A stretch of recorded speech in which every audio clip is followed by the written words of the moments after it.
Jika rahasia, artinya tuh, memberikan zakat secara rahasia tadi, itu maksudnya yang menerima itu nggak tahu zakat itu dari kita, atau ketika kita memberikannya itu tidak diucapkan, "Ini uang zakat ya buat kamu," gitu loh, Ustaz. Jadi hanya mengatakan, "Ini ada rezeki, alhamdulillah ini ada uang buat kamu," atau bagaimana, Ustaz?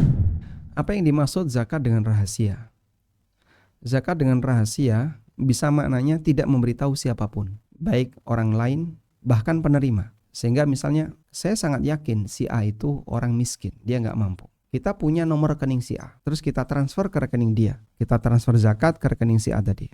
Tanpa memberitahu si A dan tanpa memberitahu siapapun, maka zakat ini statusnya sah sebagai zakat rahasia. Atau bisa juga makna yang kedua adalah kita memberikan zakat kepada si A tanpa memberitahu kalau itu zakat. Ini dari kami, tolong diterima. Dan kita nggak pernah ngomong kalau itu zakat. Dua-duanya boleh dan dua-duanya dibenarkan.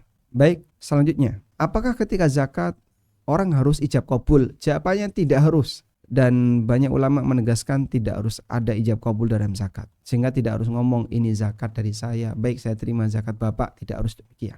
Orang ketika bayar zakat tidak harus ada ijab kabul.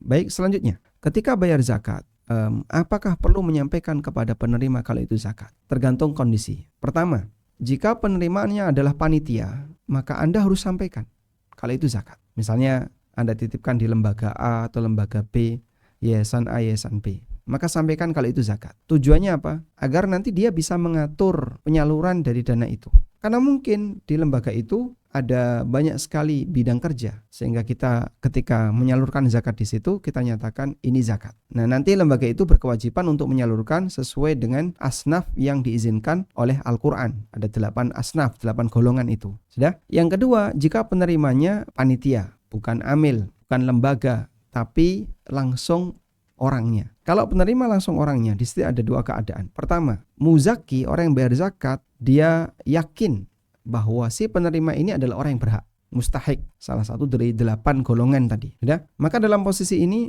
muzaki ketika ngasih nggak perlu menyampaikan. Bahkan ada riwayat dari beberapa ulama melarang itu. Kenapa? Tujuannya dalam rangka untuk tidak membuat kecewa orang yang bersangkutan. Karena umumnya orang yang menerima zakat, umumnya penerima zakat itu secara status sosial berada di bawah. Secara status sosial dia berada di bawah. Sebagai contoh misalnya fakir, miskin, kemudian budak, lalu siapa lagi? Ibnu Sabil dan seterusnya. Umumnya secara status sosial dia di bawah. Nah, karena secara status sosial dia di bawah, maka memberikan zakat dengan ngomong zakat bisa jadi menyinggung perasaan yang bersangkutan. Bisa jadi menyinggung perasaan yang bersangkutan. Kondisi yang kedua, orang yang bersangkutan diragukan, ini betul mustahik atau tidak, orang mampu atau tidak. Maka saat ngasih zakat, Anda memberitahu ini zakat, sekiranya Anda berhak menerima silahkan dibawa, kalau enggak ya mungkin bisa Anda salurkan ke yang lain. Dan enggak perlu sakit hati, enggak perlu tersinggung. Kenapa? Karena dalam rangka untuk memastikan bahwasanya zakat ini jatuh ke tangan orang yang memang betul-betul mustahik yang berhak menerimanya. Wallahu a'lam. Haji Furoda bareng Ustadz Amin Nurbait hanya $18.000.